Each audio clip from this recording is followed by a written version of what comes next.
The bullet missed Eliza Mae Thornton's head by inches, shattering the glass window behind her as she stumbled into the dusty saloon of Redemption Creek, Arizona territory.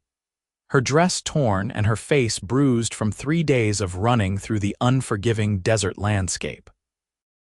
It was July 1882, and the scorching sun had baked the ground until it cracked like broken pottery. But the heat outside was nothing compared to the fire of desperation burning in her chest as she collapsed against the wooden bar, her legs finally giving out beneath her. The saloon fell silent except for the tinkling of broken glass settling on the floor. Every eye turned toward the young woman who had burst through the doors like a cornered animal seeking sanctuary. Her auburn hair had escaped its pins, falling in tangled waves around her shoulders, and her once fine traveling dress was shredded at the hem, revealing boots caked in red desert clay. She was 22 years old and looked like she had been through hell itself. A tall figure rose from a corner table, his spurs jangling softly as he moved with the fluid grace of someone who lived in the saddle. Nathaniel Cross was 26, with sun-bronzed skin and eyes the color of storm clouds rolling across the Arizona sky. His dark hair touched his collar and 3 days of stubble shadowed his jaw. He wore the typical garb of a working cowboy, leather chaps over worn denim, a faded blue shirt, and a leather vest that had seen better days. His Colt revolver sat low on his hip, but his hand stayed well away from it as he approached the trembling woman. "Ma'am, you hurt?" His voice was deep and steady, the kind of voice that could calm a spooked horse or make a rattlesnake think twice about striking. Eliza looked up at him with wide hazel eyes that shimmered with unshed tears. "They're coming. They'll kill anyone who helps me. You should stay back." Nathaniel glanced at the bartender, a grizzled man named Dutch who had seen more than his share of trouble. Dutch gave a slight nod and reached beneath the bar, his hand finding the shotgun he kept there. The other patrons began sliding toward the walls or slipping out the back door. Everyone in Redemption Creek knew that look in a person's eyes, the look that said trouble was riding hard and fast behind them. "Who's coming?" Nathaniel asked, crouching down so he could look her in the face without towering over her. "The Garrett brothers, all 5 of them." Her voice broke on the words. "They killed my father in Tucson 2 weeks ago. He owed them money from a failed mining investment, but he paid them back every cent before he died. They said it was not enough. They said they'd take his daughter as payment for interest and trouble." A muscle tightened in Nathaniel's jaw. He had heard of the Garrett brothers, a gang of ruthless outlaws who terrorized the territory from the Mexican border to the Mogollon Rim. They were known for their cruelty and their complete disregard for the law. Most sheriffs looked the other way when the Garretts came through town because crossing them meant dying, and dying meant leaving your family unprotected. "You've been running for 2 weeks." Nathaniel's tone was gentle but edged with something hard and protective. "I escaped from their camp 3 days ago. I stole a horse and rode until it collapsed. Then I walked." She tried to stand, but her legs buckled again. This time, Nathaniel caught her before she hit the floor. He lifted her easily, cradling her against his chest as if she weighed nothing at all. She stiffened at first, unused to being handled so carefully, but exhaustion won out and she sagged against him. "Dutch, get Doc Morrison. Tell him to bring his bag to the boarding house." Nathaniel was already moving toward the door, carrying Eliza like she was made of spun glass. "Nathaniel, you sure about this?" Dutch called after him. "The Garretts don't leave witnesses. Anyone who helps that girl is going to have a target on their back." "Then I guess I'll have company," Nathaniel replied without breaking stride. The boarding house was 3 buildings down from the saloon, a 2-story structure painted white with a wraparound porch that provided shade during the brutal afternoon heat. Mrs. Henderson, a widow who ran the establishment with military precision, took one look at Eliza in Nathaniel's arms and ushered them inside without a single question. She had raised 5 sons on her own after her husband died in the Apache Wars, and she knew better than most when to ask questions and when to simply act. Second room on the left upstairs. It has a lock on the door and faces the back alley, so she can see anyone approaching from that direction. Mrs. Henderson was already heating water and gathering clean cloths. I'll bring up food once Doc looks her over. Nathaniel carried Eliza up the narrow staircase, mindful of her torn dress catching on the worn wooden steps. The room was simple but clean, with a brass bed covered in a faded quilt, a washstand with a chipped porcelain basin, and a single window with lace curtains that stirred in the hot breeze. He laid her gently on the bed, and she immediately tried to sit up, her eyes darting toward the window. "You're safe here," Nathaniel said, though he knew the words were only partially true. Nowhere was truly safe when the Garrett brothers wanted something. "You don't understand. They won't stop. They never stop." Her voice was raw with fear and exhaustion. "I've seen what they do to people who cross them. In Tombstone, they burned down an entire ranch because the owner refused to sell them his water rights. The family barely escaped with their lives. I understand better than you think." Nathaniel pulled a chair close to the bed and sat down, his long legs stretched out in front of him. "But running yourself to death is not going to solve anything. You need rest, food, and a plan. I had a plan. It was to keep moving until I reached California. My aunt lives in Sacramento. She's the only family I have left." Eliza's hand trembled as she pushed her tangled hair back from her face. "But I don't think I can make it that far. I'm so tired. I'm so tired of being afraid." Doc Morrison arrived within minutes, a lean man in his 50s with wire-rimmed spectacles and hands that stayed steady no matter the circumstances. He had served as a field surgeon during the war and had seen injuries that would make most men lose their breakfast, so a battered and exhausted young woman was well within his capabilities. "Let me examine her, Nathaniel. You wait outside." Doc's tone brooked no argument. Nathaniel stood reluctantly, his eyes lingering on Eliza's pale face. "I'll be right outside the door." In the hallway, he leaned against the wall and tried to think through the situation logically. The smart thing would be to put Eliza on the next stagecoach out of town and forget he ever saw her. The Garretts were bad news, the kind of bad news that got good men killed and left entire towns in ruins. He had his own life to think about, his own ranch to run. He had spent the last 4 years building up his cattle operation from nothing, saving every penny, working from sunup to sundown to make something of himself. Getting involved in someone else's trouble could destroy everything he had worked for. But when he closed his eyes, he saw her face, the desperate courage in her eyes even as her body gave out from exhaustion. He saw the way she had warned him to stay back, trying to protect him even though she was the one who needed protection. There was something about her that called to a part of him he thought he had buried years ago, the part that still believed in doing the right thing even when it cost you everything. Doc Morrison emerged from the room 20 minutes later, wiping his hands on a clean cloth. "She's dehydrated, malnourished, and has some bad blisters on her feet from walking in boots that don't fit right. Probably stole them from somewhere along the way. She also has bruises on her arms and ribs, but nothing's broken. What she needs most is rest, food, and time to heal." "How long before she can travel?" Nathaniel asked. "Travel? Boy, she can barely walk to the chamber pot without falling over. If you are thinking of putting her on a stagecoach, forget it. She would not survive the journey in her current condition. She needs at least a week, maybe 2, before she should even think about traveling any significant distance." Doc Morrison fixed Nathaniel with a stern look. "I heard what happened at the saloon. Are you planning on getting yourself killed over a woman you just met?" "I'm planning on making sure an innocent woman doesn't get dragged off by a gang of murderers. If that gets me killed, then I guess I'll die doing something worthwhile." Nathaniel's voice was quiet but firm. "You always were stubborn as a mule. Your father was the same way."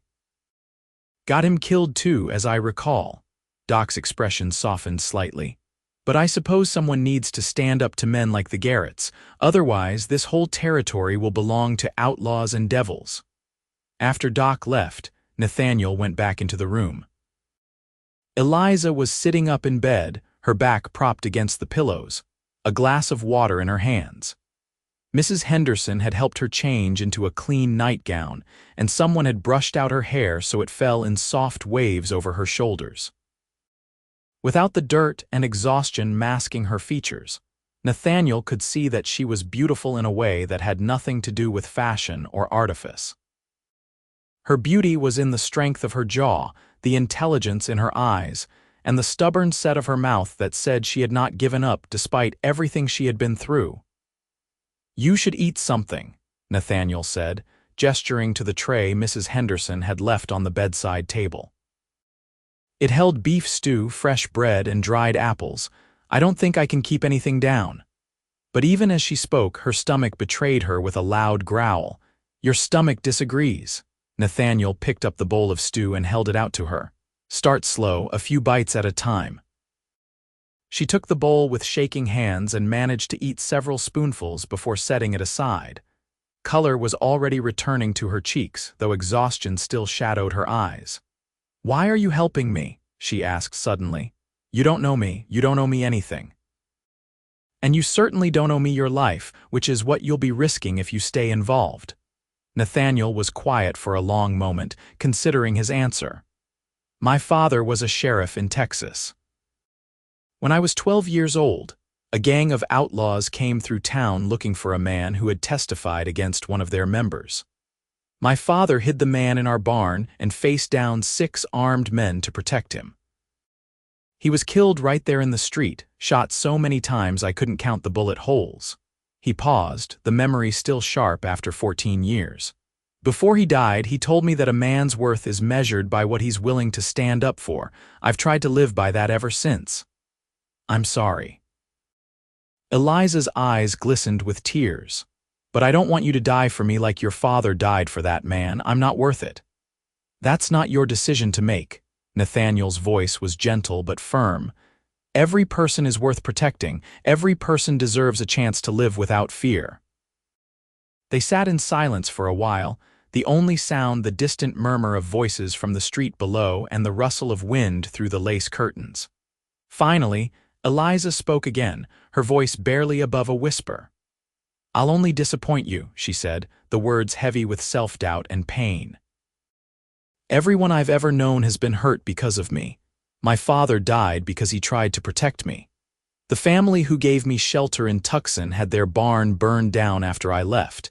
Everywhere I go, I bring destruction."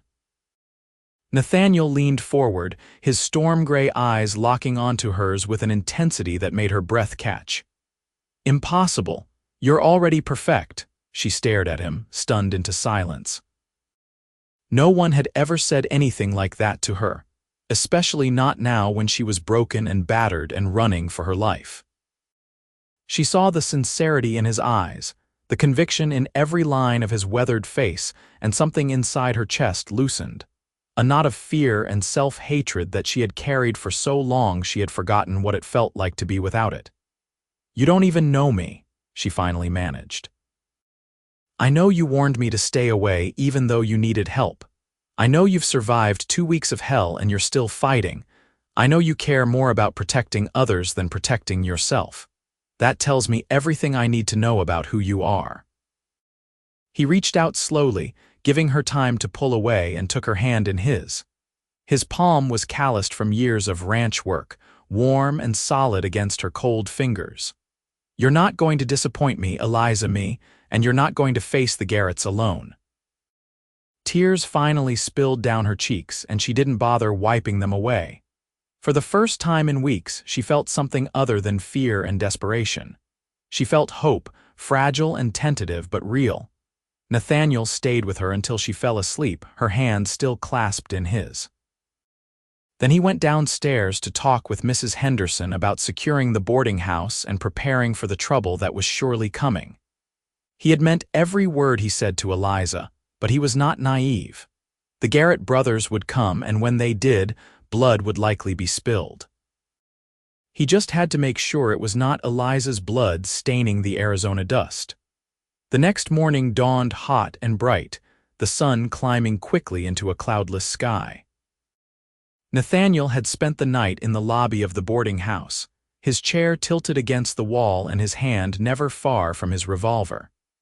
He had caught a few hours of sleep, the light, restless sleep of a man who expected trouble, and woke at dawn feeling stiff and irritable. Eliza came downstairs just after sunrise, moving slowly but under her own power. She had borrowed a dress from Mrs. Henderson, a simple calico in faded blue that fit reasonably well despite being a bit loose in the shoulders. Her hair was braided and pinned up, and though she was still pale, she looked stronger than she had the night before. "You should still be in bed," Nathaniel said, rising from his chair. "I've spent enough time in bed. If the Garretts are coming, I want to be ready." Her chin lifted in a gesture of defiance that made Nathaniel want to smile despite the seriousness of the situation. "Ready how? You can barely stand without swaying. Ready to run if I have to, ready to fight if running is not an option." She crossed the lobby to stand in front of him, tilting her head back to meet his eyes. She was tall for a woman, but he still had several inches on her. "I won't be helpless, not anymore. Nobody thinks you're helpless. You survived 2 weeks on your own in hostile territory. That takes more courage than most men have." Nathaniel resisted the urge to reach out and tuck a stray strand of hair behind her ear. "But courage and stupidity are not the same thing. You're still recovering and you need to let yourself heal. I'll heal when I'm safe. And I won't be safe until the Garretts are dealt with." Eliza's voice hardened. "They won't stop, Nathaniel. Even if I make it to California, they'll follow. They'll hurt my aunt, burn down her home, destroy everything she has just to prove a point. The only way this ends is if someone stands up to them. And you think that someone should be you?" Nathaniel could not keep the disbelief out of his voice. "I think it has to be all of us. You, me, anyone else in this town who is tired of living in fear." She took a deep breath. "I know I'm asking a lot. I know you've already done more than anyone could expect. But I can't keep running. I can't spend the rest of my life looking over my shoulder, waiting for them to catch up with me." Nathaniel studied her face, seeing the determination there alongside the fear. She meant every word, and he realized that trying to convince her otherwise would be pointless. She had made up her mind to fight, and all he could do was make sure she did not get herself killed in the process. "Then we need a plan. A real plan, not just hope and desperation." He gestured toward the small dining room where Mrs. Henderson was setting out breakfast. "Let's eat first, then we'll figure out our next move." Over plates of eggs, bacon, and biscuits, they discussed their options. The sheriff of Redemption Creek was a man named Tom Whitaker, honest but not particularly brave. He would uphold the law when it was convenient, but he had a wife and 3 young children to think about, and he was not about to risk his life taking on the Garrett gang without significant backup. "We could send for the territorial marshal," Eliza suggested. "Surely he would have jurisdiction over something like this." "The nearest marshal is in Prescott, 3 days' ride from here. Even if we sent someone today, it would be almost a week before help arrived." "The Garretts could be here by tomorrow." Nathaniel pushed his eggs around his plate, thinking, "We need to rally the townspeople. There are enough able-bodied men in Redemption Creek to put up a real fight if they're willing." "Are they willing?" "From what I saw yesterday, most of them couldn't get out of the saloon fast enough when they realized who was after me." Eliza's voice was bitter. "Fear makes people do things they're not proud of, but fear can also make people find courage they didn't know they had. We just need to give them a reason to fight." Nathaniel met her eyes across the table. "The Garretts have been terrorizing this territory for years. Everyone has a story about someone they know who was hurt or killed by that gang. If we can convince people that this is their chance to end it, they might be willing to stand with us. Or they might decide I'm not worth the risk and hand me over to save themselves." Eliza's voice was flat, matter-of-fact. "They won't." Nathaniel spoke with a conviction he did not entirely feel. "The people of Redemption Creek are better than that." They spent the rest of the morning going from business to business, house to house, talking to anyone who would listen. Nathaniel did most of the talking, his reputation as a hard worker and honest man lending weight to his words. Eliza stood beside him, silent proof of what they were fighting for. Some people slammed doors in their faces. Others listened politely and then made excuses about why they could not help. But slowly, reluctantly, a few began to agree. Dutch from the saloon was the first to commit. "I've seen too many good people run off or killed by scum like the Garretts. If we're making a stand, count me in." Next was Jacob Stone, the blacksmith, a giant of a man with arms like tree trunks and a gentle disposition that hit a core of solid steel. "My daughter is about your age," he said to Eliza. "If she was in your situation, I would hope someone would help her. I'm with you." One by one, others joined. The proprietor of the general store, a former soldier named Martin Hayes. Two ranch hands who worked for a spread outside of town, brothers named Cole and Sam Brennan. Even young Thomas Wright, barely 18 and full of idealistic notions about heroism and justice, volunteered despite his mother's tearful protests. By late afternoon, they had assembled a group of 15 men, not counting Nathaniel and Eliza. It was not much against 5 experienced outlaws, but it was more than nothing. They gathered in the back room of the saloon to plan their strategy. Sheriff Whitaker showed up halfway through the planning session, his face red with anger and anxiety. "What in blazes do you think you're doing, Cross? You're going to get everyone killed." "We're doing what you should be doing, Tom. We're protecting innocent people from criminals." Nathaniel's voice was calm, but there was an edge to it that made the sheriff flinch. "You don't have the authority to organize a posse, that's my job." Whitaker's protest sounded weak even to his own ears. "Then organize one, join us, help us end this." Nathaniel spread his hands. "Or step aside and let us do what needs to be done." The sheriff looked around the room at the determined faces staring back at him. He saw neighbors, friends, men he had known for years. He saw the young woman standing beside Nathaniel, her chin lifted defiantly despite the fear in her eyes. Finally, he sighed and rubbed a hand over his face. "Fine, I'm in, but we do this smart, understand? No unnecessary bloodshed. We give them a chance to surrender peacefully before any shooting starts." His eyes found Eliza. "Miss, I'm sorry about what happened to your father.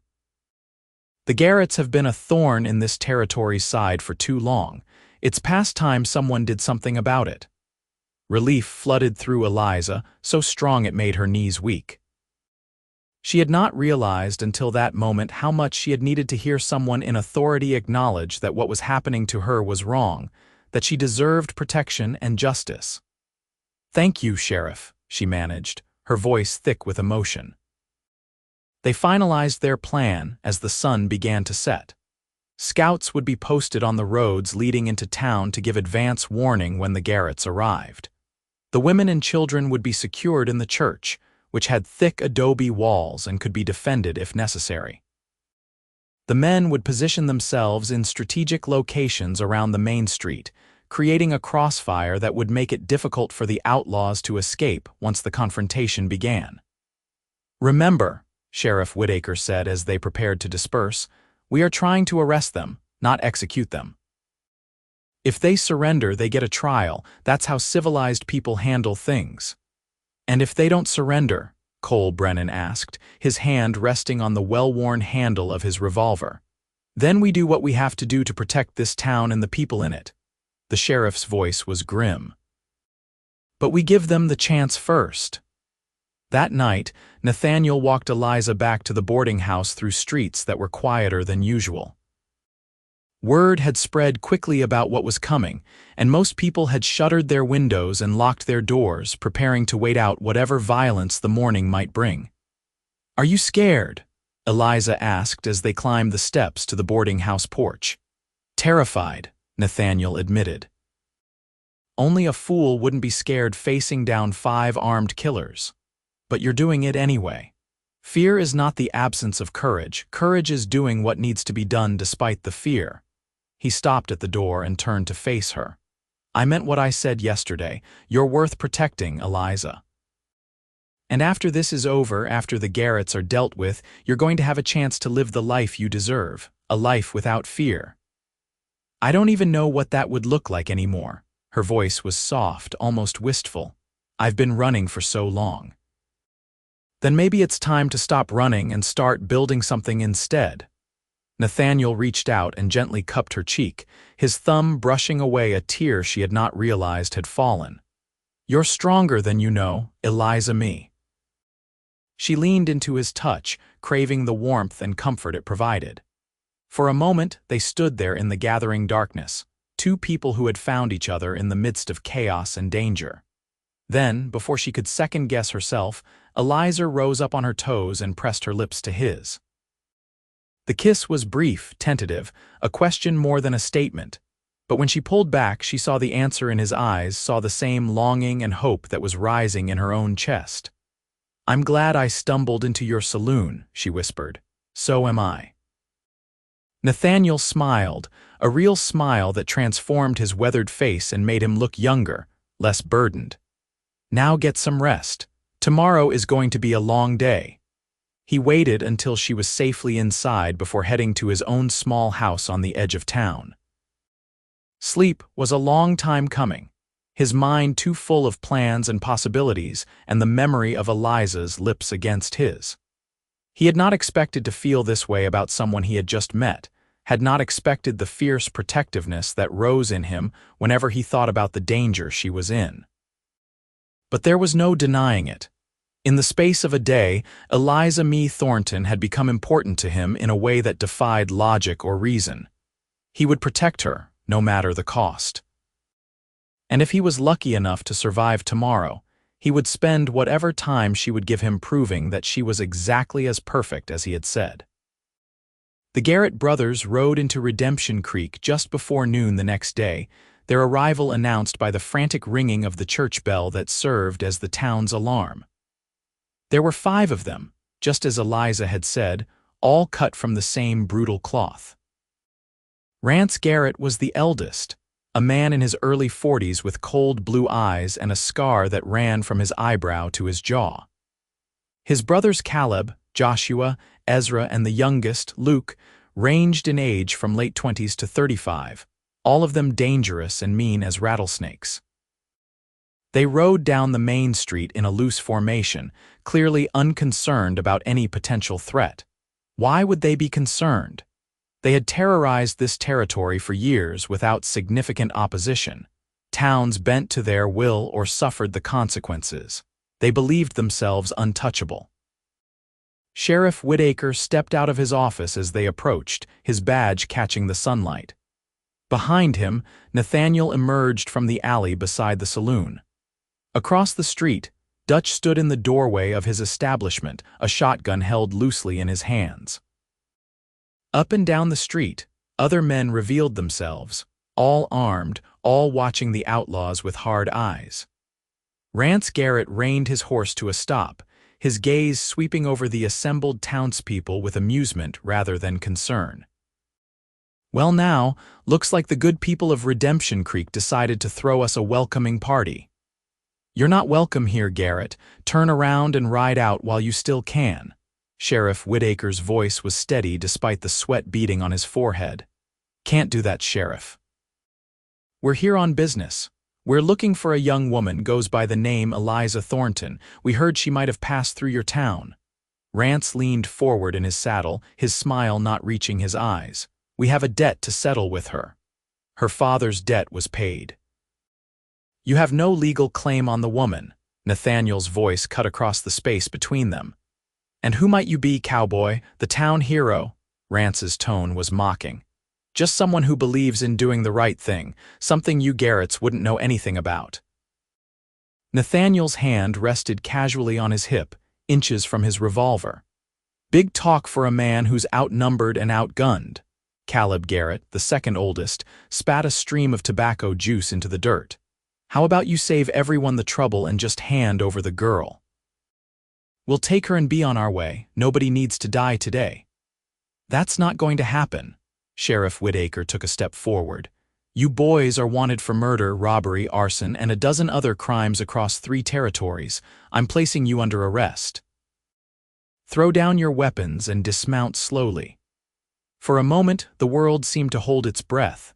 Then Rance Garrett threw back his head and laughed, a harsh sound that echoed off the false-fronted buildings lining the street. "You got some stones, Sheriff, I'll give you that. But you're making a mistake. Last chance. Hand over the girl or we burn this town to the ground like we did that ranch in Tombstone."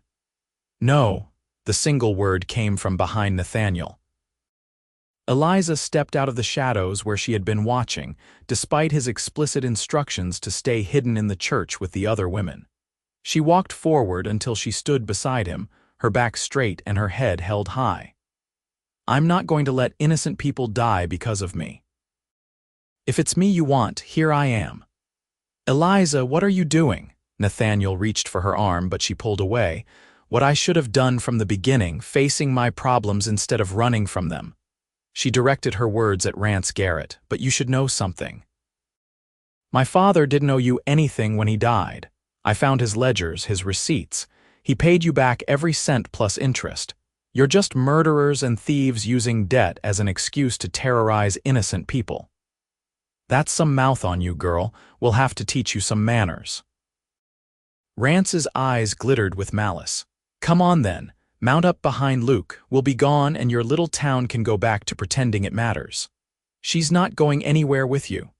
Nathaniel moved to stand partially in front of Eliza, his body language protective. "You want her, you'll have to go through all of us." "That can be arranged." Rance's hand dropped to his gun. Everything happened at once. Rance drew, the metallic whisper of his revolver leaving its holster seeming loud in the tense silence. Nathaniel was faster, his Colt clearing leather and firing in one smooth motion. The bullet took Rance in the shoulder, spinning him in his saddle. Chaos erupted as the other Garrett brothers went for their weapons. Gunfire crackled up and down the street. Dutch's shotgun boomed, catching Joshua Garrett square in the chest and knocking him off his horse. Sheriff Whitaker fired at Caleb, missing his first shot but connecting with his second, hitting the outlaw in the leg. Jacob Stone shot Ezra's horse out from under him, sending both animal and rider crashing to the ground in a tangle of limbs. Luke Garrett, the youngest, wheeled his horse around and charged straight at Nathaniel and Eliza. His gun barked twice, bullets kicking up dust at their feet. Nathaniel pushed Eliza toward the cover of a water trough and returned fire, his first shot missing but his second catching Luke in the arm. The young outlaw kept coming, his face twisted with rage and pain. Eliza scrambled behind the water trough, her heart pounding so hard she thought it might burst from her chest. She watched as Nathaniel stood his ground, calmly firing again at the charging horseman. This shot hit home, catching Luke in the side and finally unseating him. He hit the ground hard and did not get up. Ezra had regained his feet and was firing wildly from behind his dead horse, hitting the front window of the general store and sending Martin Hayes diving for cover. Cole and Sam Brennan coordinated their shots, forcing Ezra to keep his head down while Jacob Stone circled around to flank him. Rance Garrett, wounded but still dangerous, had taken cover behind a water barrel and was systematically shooting at anyone who showed themselves. His bullets shattered windows and punched holes in wooden walls, forcing the townspeople to keep under cover. "Give it up, Garrett," Sheriff Whitaker called from behind a support post. "Your brothers are dead or dying, you're wounded, it's over." "It ain't over till I say it's over." Rance fired twice more, his shots coming dangerously close to where Eliza was hiding. Nathaniel saw red. This man had killed Eliza's father, had hunted her across the territory like an animal, and was now trying to shoot her in the street like a dog. Something primal and fierce rose in him, drowning out the voice of caution and reason. He stepped out from cover, walking directly toward Rance Garrett with his Colt extended. "Nathaniel, no!" Eliza's scream was lost in the sound of gunfire. Rance turned his gun toward Nathaniel, his face contorting with effort as he tried to steady his aim with his wounded shoulder. He fired just as Nathaniel did. Nathaniel felt the bullet tug at his vest, felt the heat of it passing within inches of his ribs. But his own shot flew true, striking Rance Garrett in the center of his chest. The outlaw leader fell backward, his gun slipping from nerveless fingers. He tried to speak, but only blood came out. His eyes found Eliza, standing now watching him die. There was no mercy in her gaze, but no satisfaction either. Just a deep, bone-weary relief that it was finally over. Ezra Garrett threw down his gun when he saw his brother fall, his hands rising in surrender. "Don't shoot, I'm done." Caleb, bleeding heavily from his leg wound, also surrendered. Luke and Joshua were dead, and Rance died within minutes, his last breath rattling in his chest as Doc Morrison knelt beside him. The entire fight had lasted less than 5 minutes, but it felt like hours. Smoke hung in the air, mixing with dust and the metallic smell of blood. Several townspeople had been wounded, including young Thomas Wright, who had taken a bullet in the shoulder, but miraculously, no one on the town's side had been killed. Eliza ran to Nathaniel, her hands frantically checking him for wounds. "Are you hurt? I saw him shoot at you. Did he hit you?" "I'm fine, just a close call." Nathaniel holstered his gun and caught her hands in his, stilling their frantic movement. "It's over, Eliza. They can't hurt you anymore." She stared at him for a long moment, her eyes searching his face as if trying to convince herself he was real, that this was really happening. Then she collapsed against him, her arms wrapping around his waist as sobs shook her entire body. All the fear, the exhaustion, the grief she had been holding at bay for weeks came pouring out in a flood of tears. Nathaniel held her, one hand cradling the back of her head while the other wrapped around her shoulders. He murmured soft words of comfort, not caring that half the town was watching, not caring about anything except the woman in his arms who had finally been able to stop running. Sheriff Whitaker organized men to deal with the bodies and secure the prisoners. Doc Morrison set up a field hospital in the saloon, treating wounded townspeople while keeping a professional eye on the 2 surviving Garrett brothers. They would heal enough to stand trial and most likely hang, which was more justice than they deserved.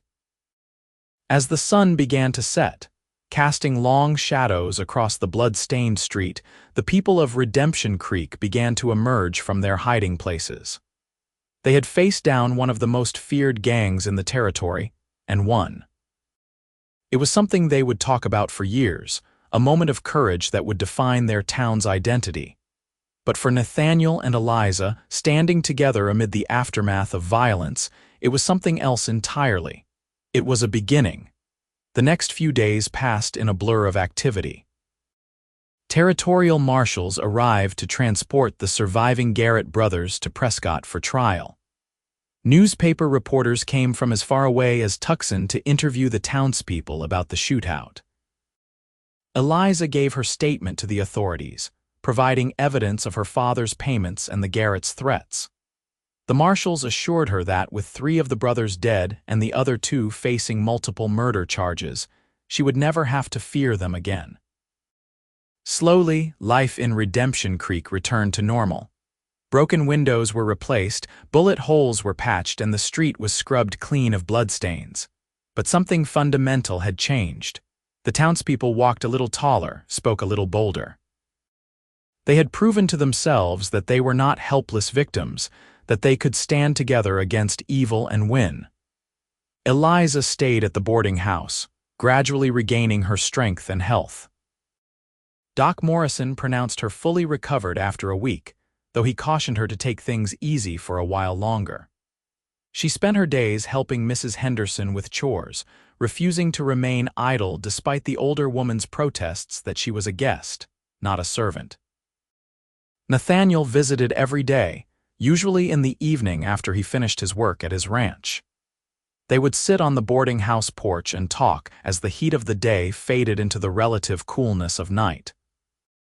They talked about everything and nothing, sharing stories of their pasts, their hopes for the future, their opinions on topics ranging from politics to literature to the best way to break a stubborn horse.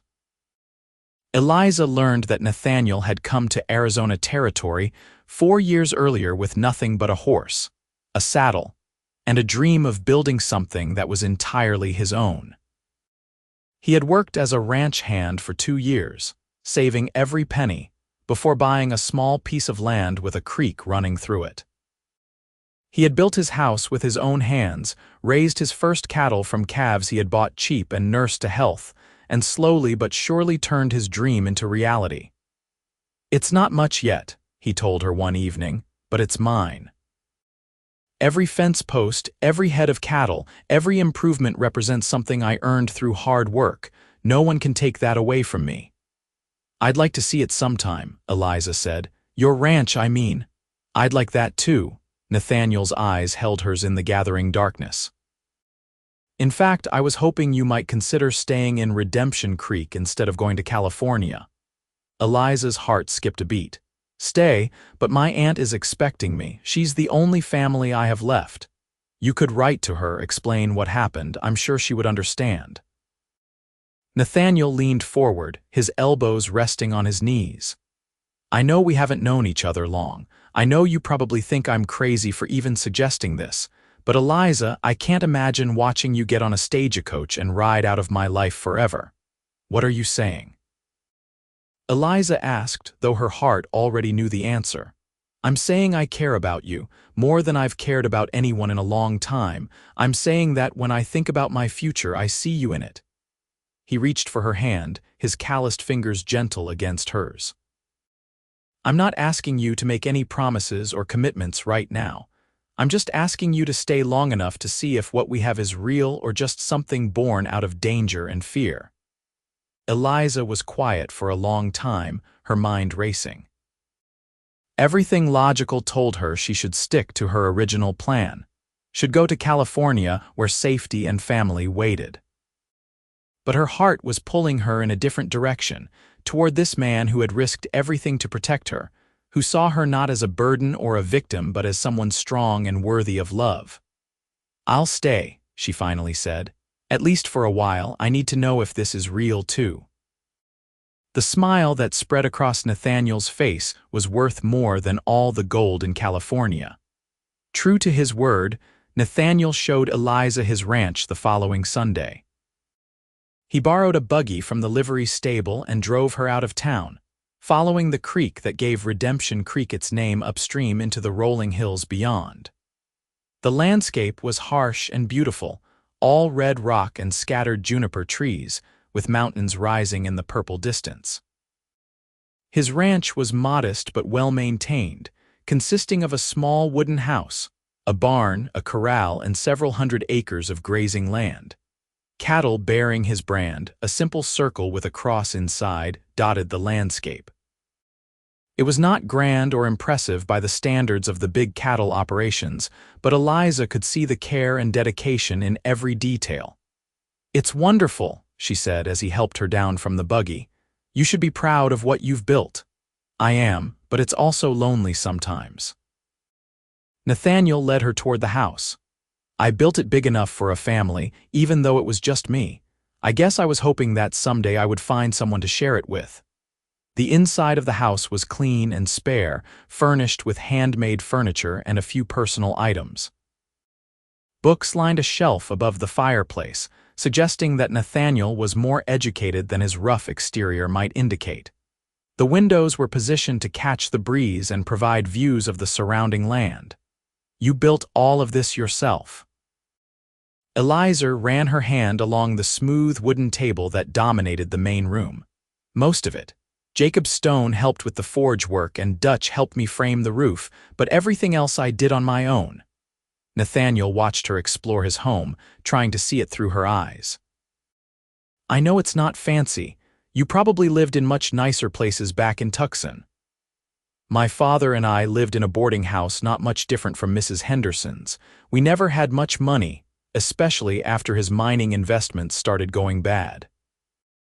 Eliza touched the books on the shelf, reading the titles. "But we had each other, and that was enough.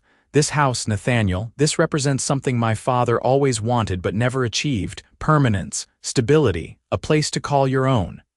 It could be your place too, Nathaniel said quietly. If you wanted it to be. Eliza turned to face him, her expression serious. Is that a proposal, Mr. Cross? Not yet, but it's a promise that one is coming once you're ready to hear it. He closed the distance between them, his hands coming to rest on her waist. I meant what I said, Eliza. You're already perfect, and I'm going to spend however long it takes proving that to you. You might be waiting a long time. But even as she spoke, Eliza was leaning into him, her hands resting on his chest. I'm not perfect, Nathaniel.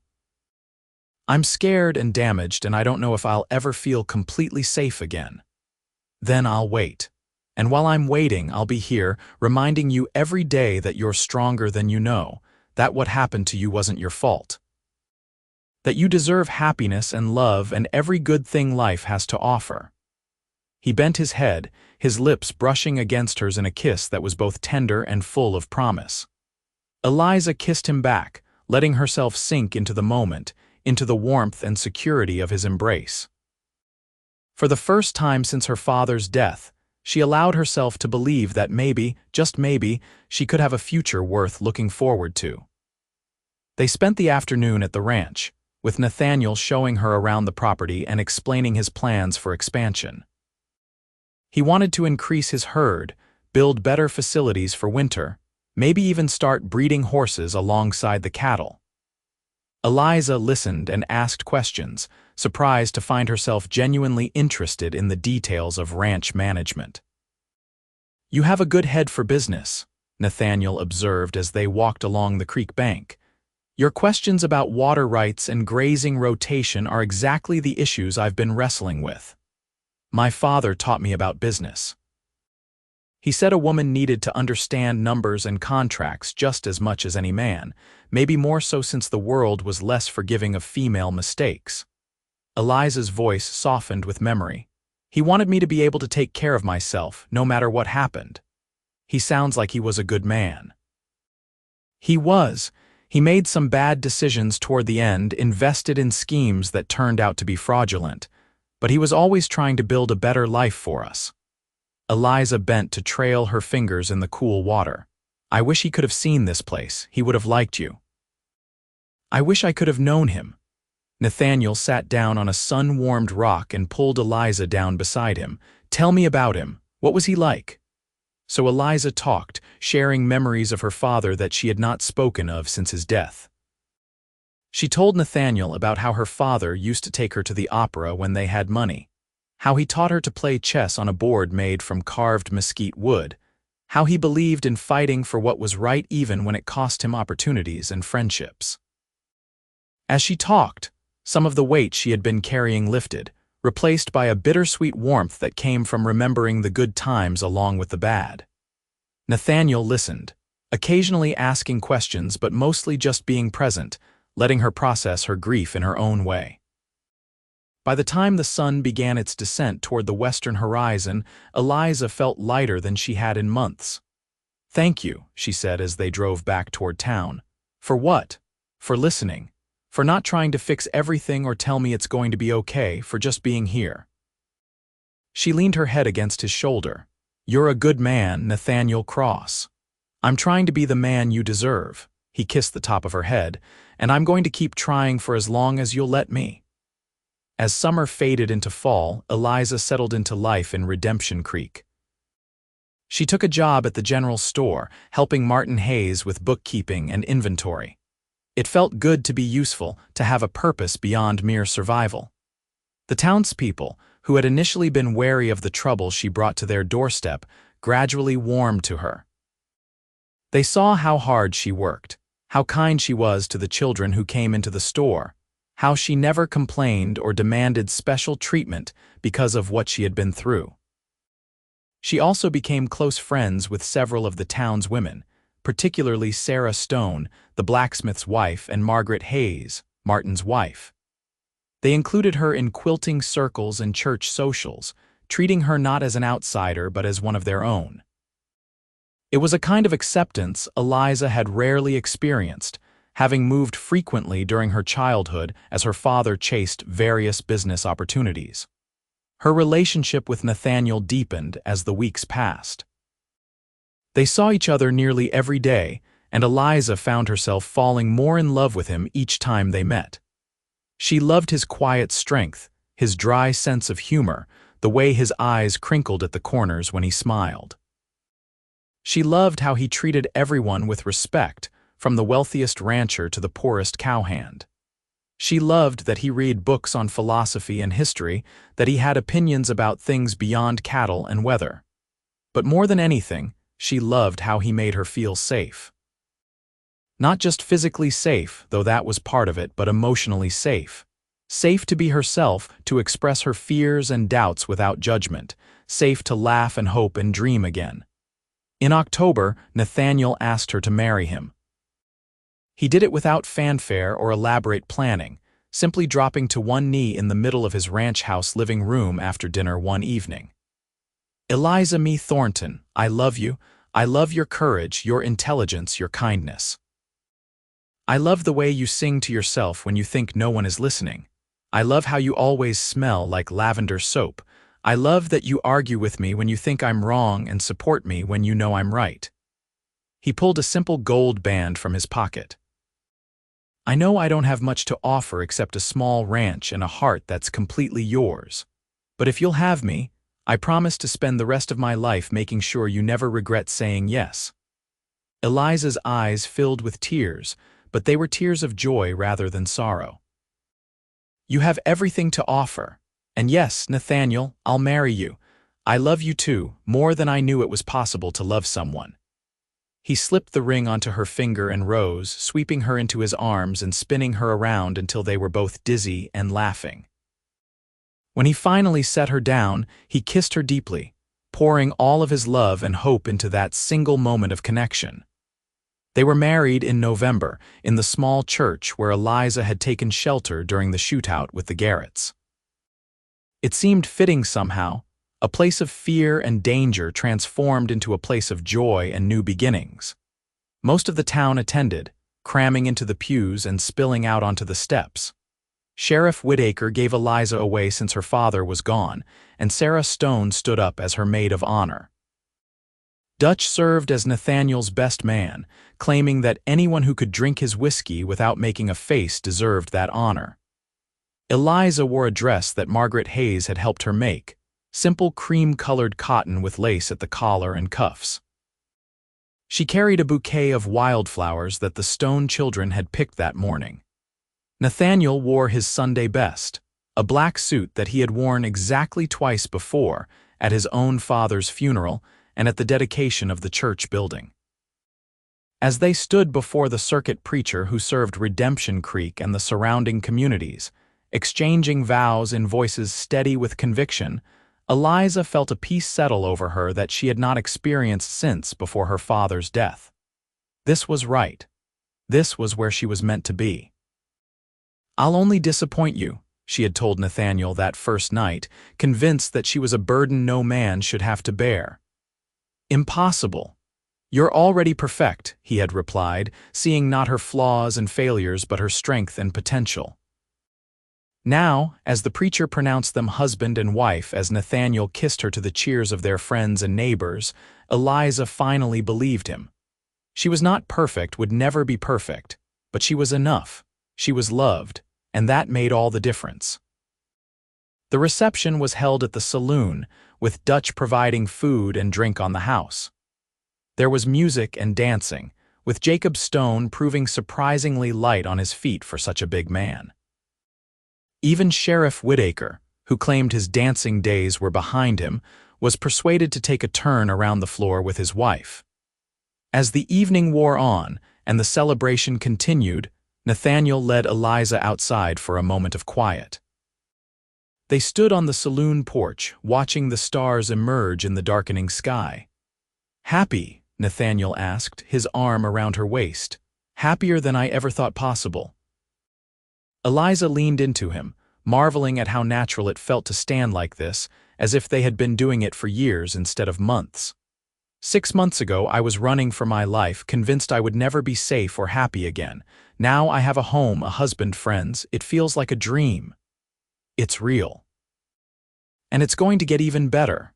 Nathaniel turned her to face him, I have something for you, a wedding present." He handed her an envelope, the paper heavy and official-looking. Eliza opened it carefully and pulled out a document.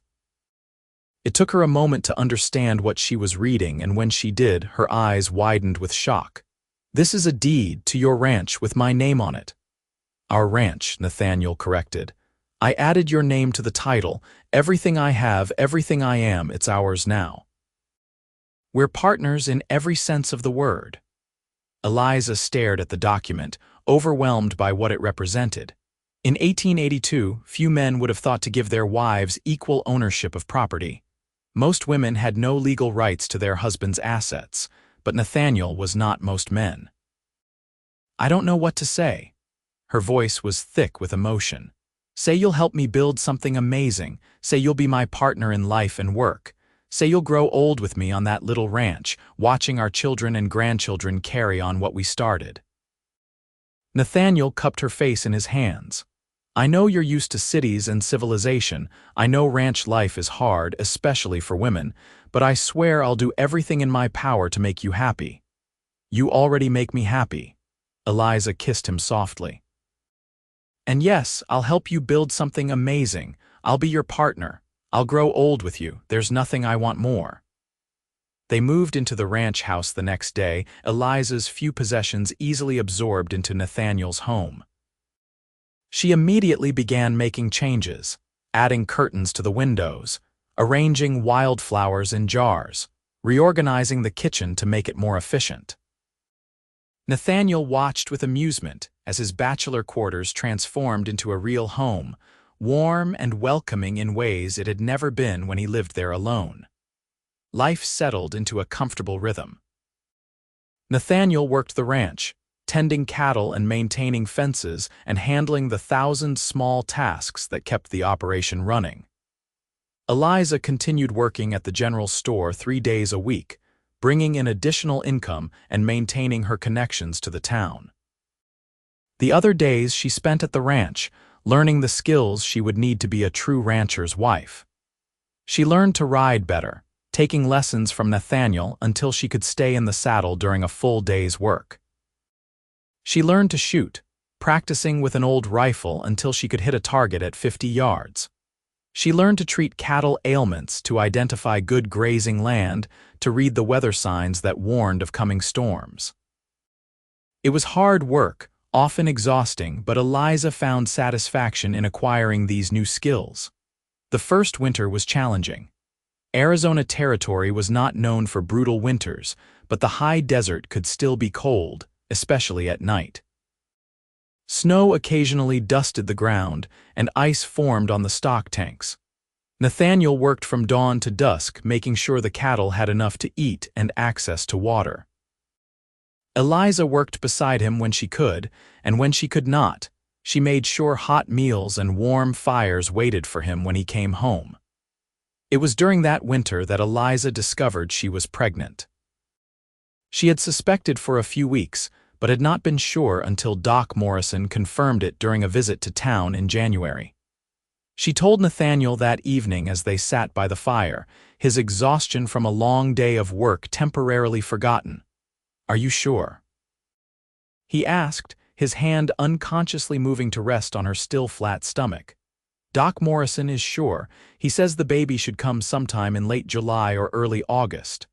Eliza searched his face for his reaction. "I know we've only been married a few months. I know it's sooner than we planned." "Sooner than we planned, but not unwelcome at all." Nathaniel's face broke into a grin that seemed to light up the entire room. "We're going to have a baby. We're going to be parents." "You're happy?" Eliza asked, relief flooding through her. Happy doesn't begin to cover it. Thrilled. Terrified, grateful, all of those things at once. He pulled her into his arms, holding her gently as if she might break. Thank you for giving me this gift, for building this life with me." They spent the rest of the evening making plans, discussing names and nursery arrangements and all the preparations they would need to make. Nathaniel insisted on building a cradle himself, determined that his child would sleep in something made by his own hands. Eliza laughed at his intensity but was touched by his dedication. As winter gave way to spring, Eliza's pregnancy became obvious. The women of Redemption Creek rallied around her, sharing advice and hand-me-down baby clothes and stern warnings about what she should and should not be doing. Sarah Stone appointed herself Eliza's unofficial guardian, showing up at the ranch regularly to make sure she was not overdoing things. "You're being ridiculous," Eliza protested when Sarah found her mucking out the barn in April. "I'm pregnant, not dying. I'm perfectly capable of doing normal work." "Normal work, yes. Mucking out barns when you're 6 months along, no." Sarah took the pitchfork from Eliza's hands. "Go inside and put your feet up. I'll finish this. Nathaniel is going to be furious that you did his work for him." "Then Nathaniel should have been here to do it himself instead of off chasing strays." Sarah began forking soiled straw into a wheelbarrow with practiced efficiency. "Besides, I've mucked out more barns than you've had hot dinners. This is nothing." Eliza knew when she was beaten. She went inside and put her feet up, secretly grateful for the rest even if she would never admit it out loud. The baby came on August 2nd, after a labor that lasted nearly 20 hours. Doc Morrison and Sarah Stone attended the birth, with Nathaniel pacing outside the bedroom door like a caged animal. Every time Eliza cried out in pain, he flinched as if he had been struck.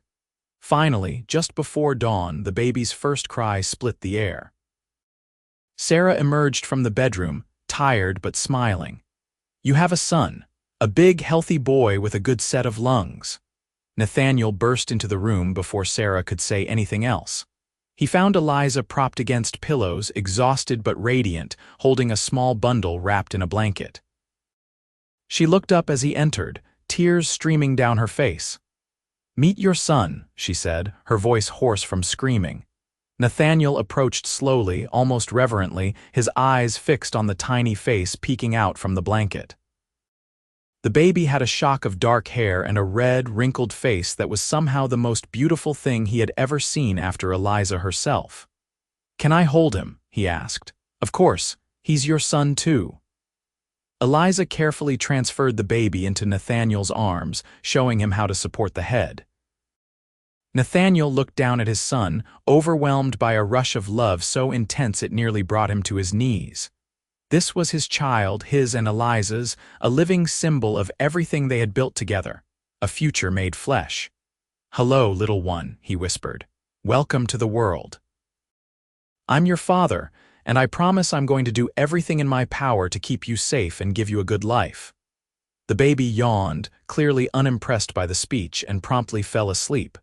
They named him Samuel, after Nathaniel's father.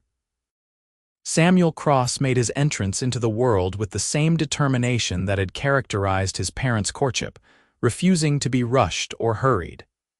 He was a good baby, relatively calm and easygoing, which was fortunate because ranch life did not allow for much rest or recovery time.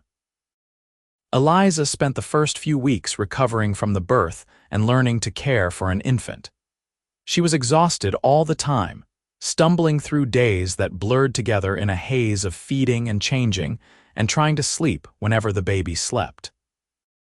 Nathaniel helped as much as he could, taking night shifts so Eliza could get a few hours of uninterrupted rest, but the ranch still demanded attention and he could not neglect it completely. Once again, the women of Redemption Creek proved invaluable. Margaret Hayes organized a rotation of helpers, ensuring that someone came to the ranch every few days to cook, clean, or simply hold the baby so Eliza could bathe or rest. It was this kind of practical support that made the difference between survival and drowning in those early weeks. By the time Samuel was 3 months old, they had all settled into a new routine. Eliza had regained her strength and figured out how to balance motherhood with the demands of ranch life. She learned to nurse the baby while doing paperwork, to strap him to her back while doing lighter chores, to accomplish tasks in the brief windows when he napped. Nathaniel was a devoted father, spending every available moment with his son. He would sit by the fire in the evening, holding Samuel and talking to him about cattle and horses and the vast sky full of stars. The baby would stare up at him with solemn eyes, as if understanding every word. "You're going to spoil him," Eliza said one evening, watching them together. "That's a father's prerogative," Nathaniel replied without taking his eyes off his son. "Besides, he's not spoiled, he's loved. There's a difference." As Samuel grew from an infant into a chubby, curious baby, life at the ranch continued to evolve. Nathaniel's cattle operation was thriving, his herd growing through careful breeding and good management. He had gained a reputation as a fair dealer and a skilled rancher, which brought him more business opportunities. He began buying and training horses as a sideline, discovering he had a knack for working with difficult animals. Eliza's role evolved as well. She took over more of the business side of the ranch, handling contracts and correspondence and financial records.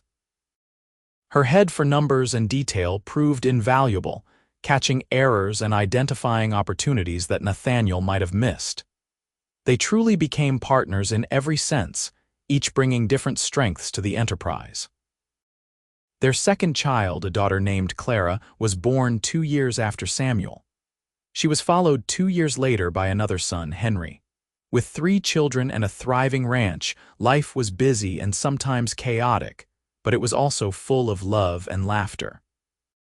The children grew up running free across the ranch land, learning to ride almost before they could walk, developing the kind of self-reliance that came from living close to the land.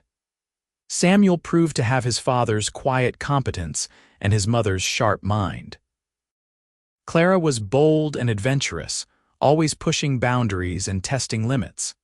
Henry was the peacemaker, gentle and thoughtful, with a gift for animals that rivaled his father's. Nathaniel and Eliza watched their children grow with a mixture of pride and wonder. On hard days, when money was tight or cattle died or wells ran dry, they reminded each other of how far they had come. From that desperate day when Eliza stumbled into a saloon running for her life, to this life they had built together, full of love and purpose and hope. "Do you ever regret it?" Nathaniel asked one evening as they sat on the porch, watching their children play in the yard. Samuel was 10, Clara was 8, and Henry was 6. "Staying here instead of going to California, marrying a cowboy instead of finding someone more established." "Never, not for a single moment." Eliza took his hand, her fingers intertwining with his in a gesture that had become as natural as breathing. "You saved my life, Nathaniel, and then you gave me a reason to live it." "You saved mine too," he replied. "I was so focused on building something, on proving I could make it on my own, that I forgot what I was building for. You reminded me. You and the children, you're the reason for everything." They sat in comfortable silence, watching the sun paint the sky in shades of gold and crimson. Samuel was showing his younger siblings how to skip rocks in the creek, demonstrating the technique with the patience of a born teacher. Clara was competing to see who could skip theirs the farthest, her competitive nature showing even in play. Henry was more interested in the patterns the ripples made on the water's surface, lost in contemplation. "I'll only disappoint you," Eliza had whispered that first night, convinced she was broken beyond repair. "Impossible." "You're already perfect," Nathaniel had replied, seeing the truth she could not see in herself. Years later, sitting on their porch watching their children play, Eliza finally understood what he had meant.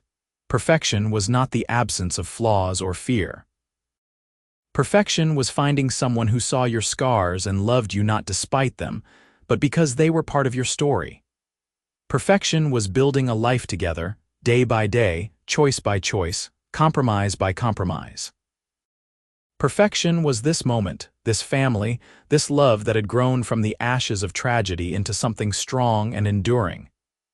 As the years passed, the ranch continued to prosper.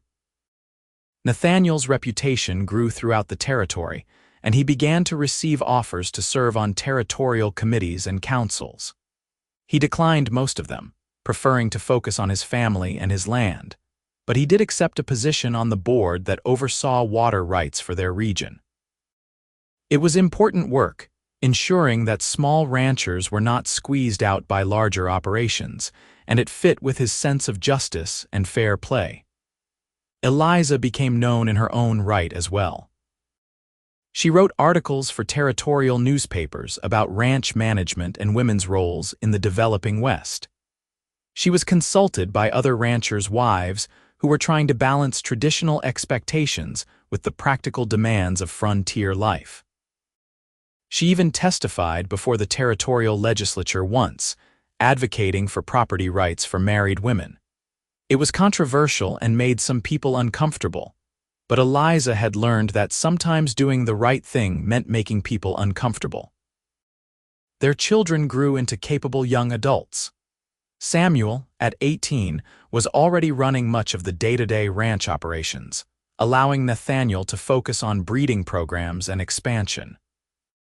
He had his father's steady nature and his mother's business acumen, and it was clear he would inherit the ranch someday and manage it well. Clara, at 16, had announced her intention to become a teacher. She was attending a seminary in Tucson, preparing for a career that would let her shape young minds and push against the boundaries of what women were expected to do. She came home during summers and holidays, full of ideas and arguments and passionate speeches about education and opportunity. Henry, at 14, was still finding his path. He loved the ranch but was also drawn to art, spending hours sketching the landscapes and animals around him. Nathaniel encouraged this, remembering his own love of books and learning, understanding that success could take many forms. On their 20th wedding anniversary, Nathaniel took Eliza back to Redemption Creek. The town had grown considerably since that day she had burst into the saloon, blood on her dress and fear in her eyes. There were more buildings now, a proper school, even a small opera house. The saloon where they first met was still there, though Dutch had retired and sold it to his nephew. They walked down the street hand in hand, remembering. Here was where Sheriff Whitaker had stood, trying to reason with the Garrett brothers. There was where the outlaws had taken cover, where bullets had scarred wood and broken glass. The scars had been repaired long ago, but Nathaniel and Eliza could still see them in their minds. 20 years, Eliza said softly. Sometimes it feels like yesterday. Sometimes it feels like a lifetime ago. Both, I think, Nathaniel pulled her close. We've lived several lifetimes in these 20 years, built a ranch, raised children, grew old together. We're not old, Eliza protested, laughing. I'm only 42. Old enough to have earned every gray hair and laugh line. Nathaniel touched her face tenderly. And you're still the most beautiful woman I've ever seen. You're biased. Absolutely, but that doesn't make it untrue. He led her to the church where they had married, its whitewashed walls glowing in the afternoon sun. I want to renew our vows, right here, right now, just the two of us and God and all the memories we've made. So they did, standing in the empty church, speaking the same words they had spoken 20 years before. I take you to be my lawfully wedded spouse, to have and to hold from this day forward, for better or worse, for richer or poorer, in sickness and in health, to love and to cherish till death do us part. The words were the same, but their weight was different now. 20 years ago, they had been promises made with hope and faith. Today, they were promises proven through 2 decades of life lived together, through good times and hard times, through births and deaths and everything in between. When they finished, Nathaniel kissed her, and Eliza felt the same flutter in her chest that she had felt at their first kiss. Some things, she realized, did not fade with time. Some things only grew stronger. As they emerged from the church, they found a small crowd waiting. The townspeople who remembered that day 20 years ago, who had stood with them against the Garrett brothers, had gathered to celebrate. There was Sheriff Whitaker, retired now and stooped with age but still sharp-eyed. There was Jacob Stone, his massive frame a bit more bent but his hands still strong. There were Margaret and Martin Hayes, Dutch's nephew, Doc Morrison, Mrs. Henderson from the boarding house. "We heard you were in town," Sarah Stone said, stepping forward to embrace Eliza. "Did you really think we'd let your anniversary pass without celebrating?" What followed was an impromptu party, with food and drink materializing as if by magic. People shared stories of Nathaniel and Eliza, some embarrassing, some touching, all true. They talked about the day the Garrett brothers came to town, how scared they had been, how the courage of two people had inspired an entire community to stand up against evil. "You changed this town," Sheriff Whitaker said, raising his glass in a toast. "Before that day, we were just a collection of people trying to survive. After that day, we were a community. We learned that we were stronger together than we were alone. That lesson has served us well over the years." "You all changed our lives too," Eliza replied. "You took in a stranger, risked your lives for someone you barely knew. You showed me what it meant to belong somewhere, to be part of something bigger than myself. I'll never forget that." The party continued late into the evening, with music and dancing and the kind of easy fellowship that came from shared history and mutual respect. As Nathaniel danced with his wife under the stars, he marveled at the strange and wonderful path his life had taken. If someone had told him 20 years ago that the desperate woman who crashed into the saloon would become his wife, his partner, the mother of his children, he would have thought them crazy. Yet here they were, having built a life that exceeded his wildest dreams. "What are you thinking?" Eliza asked, her head resting on his shoulder as they swayed to the music. "I'm thinking about that first day, how I almost didn't get involved, how I almost just let you run on to wherever you were going."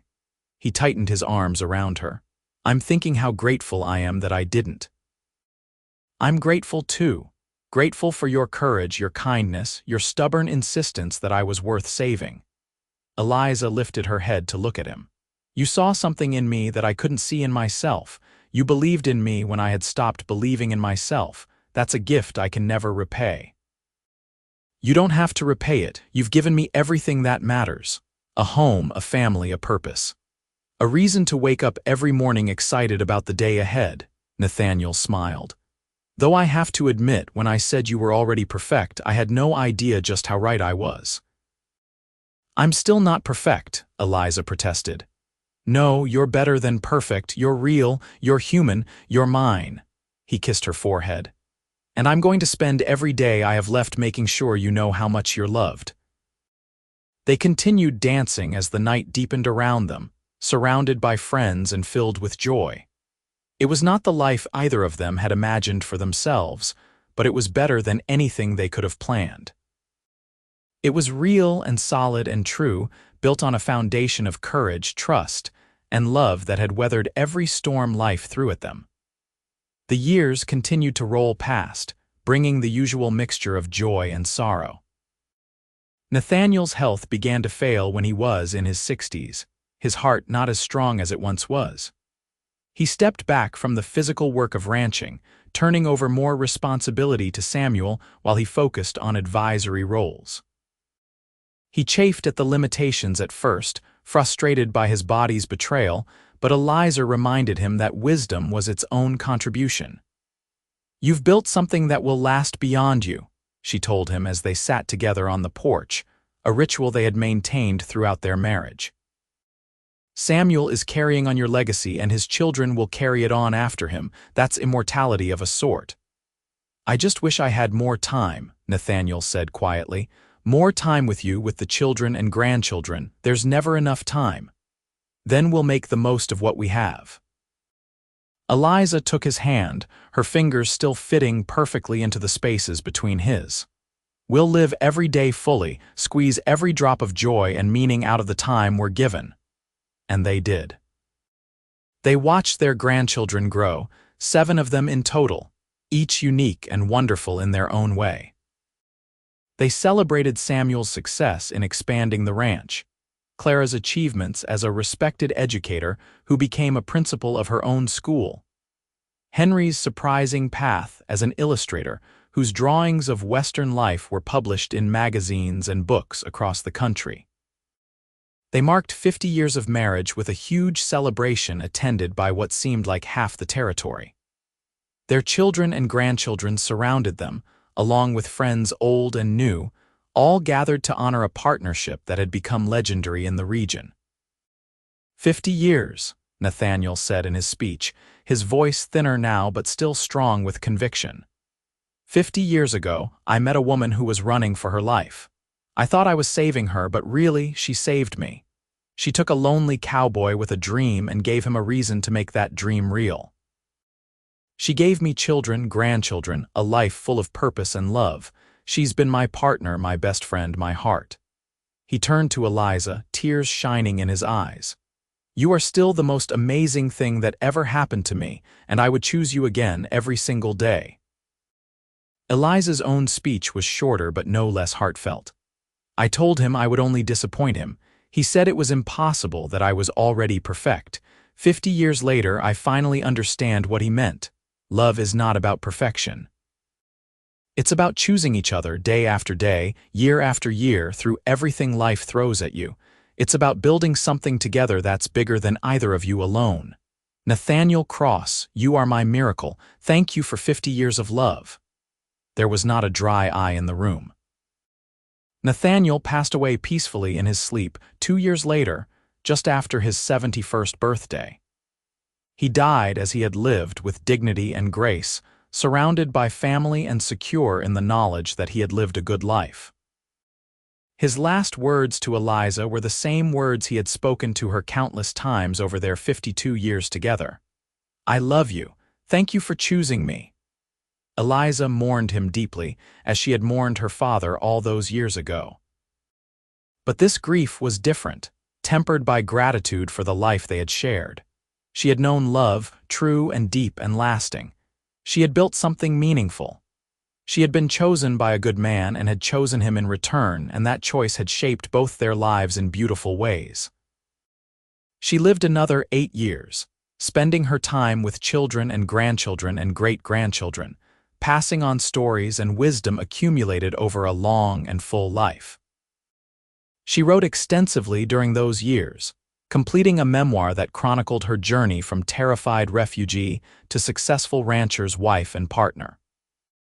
The book was published just before her death and became surprisingly popular, inspiring women throughout the West who were forging their own paths in a man's world. On her deathbed, surrounded by 3 generations of family, Eliza's last thoughts were of that day so long ago when she had stumbled into a saloon, certain she was going to die. She thought about the cowboy who had looked at her with kind eyes and offered protection when he had every reason to walk away. She thought about his words, spoken with such conviction. Impossible. You're already perfect. He had been right, she realized in those final moments.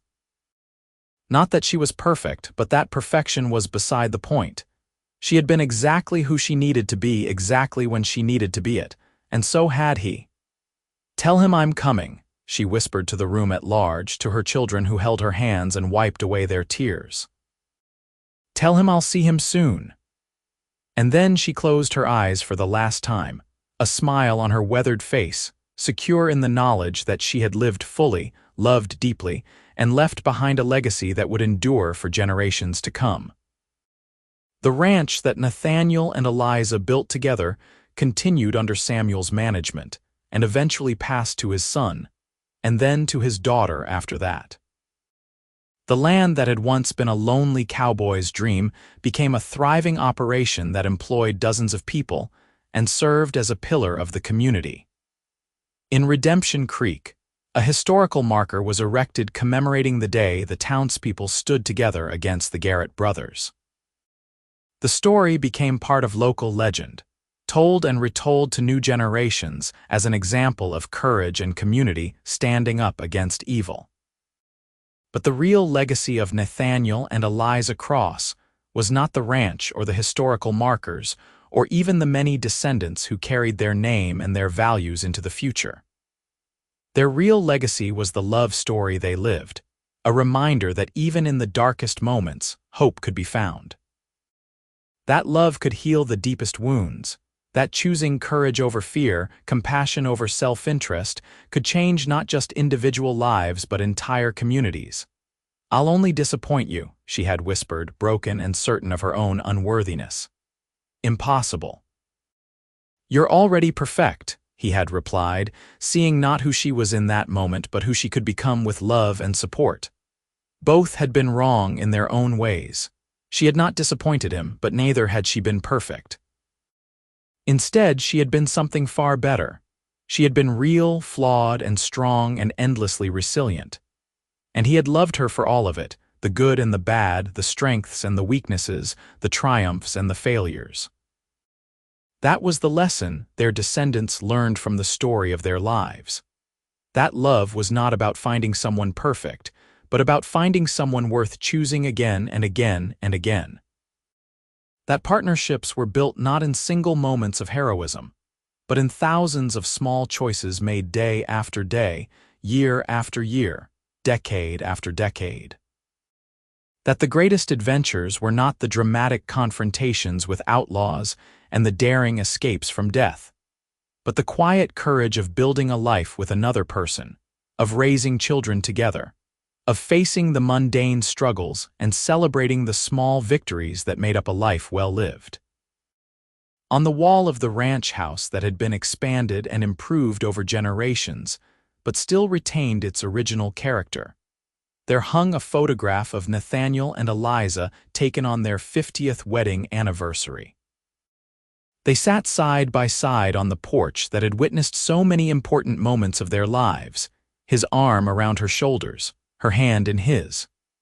Both were weathered by years and hard work, their faces mapped with wrinkles and their hair white.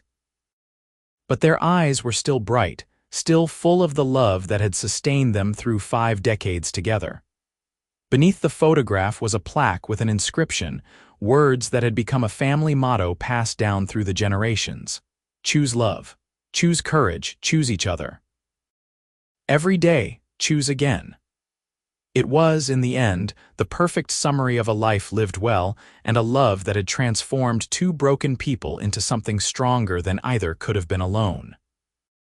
From the desperate meeting in a dusty saloon to the peaceful endings in a house full of family, from fear and flight to safety and belonging, from 2 strangers to partners to legends.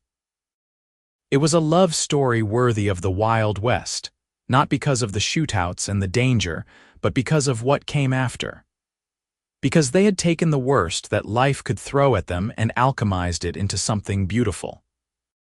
Because they had built not just a ranch but a legacy, not just a family but a tradition of courage and compassion that would echo down through the years.